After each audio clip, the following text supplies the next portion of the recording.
আমি ভালোবাসি তোমার স্নিগ্ধ কোমল হৃদয়কে, ভালোবাসি তোমার মায়াবী অপলক চাহনিকে, ভালোবাসি তোমার এলোমেলো চুলের বাহারকে, ভালোবাসি তোমার নীরবতাকে।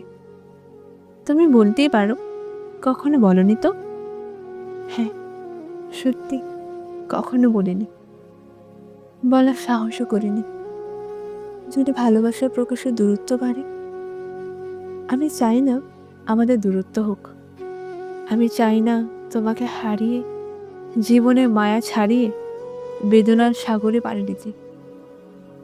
আমি চাই তোমার ভালোবাসা নিজেকে সিক্ত করে জীবনকে বসন্তের রঙে রাঙিয়ে রঙিন করে কল্পনায় তোমাকে কাছে পেতে। এবার বলতে পারো কল্পনায় কেন? হ্যাঁ, আমি তোমায় কল্পনায় ভালোবাসি। যদি বাস্তব ভালোবাসার বিনিময়ে তোমাকে হারাই, আমি হারানোর বেদনা সহ্য করতে পারবো না। না পাওয়ার বেদনা সহ্য করা যায়, কিন্তু পেয়ে হারানোর বেদনা যে আরো বেশি কষ্টদায়ক।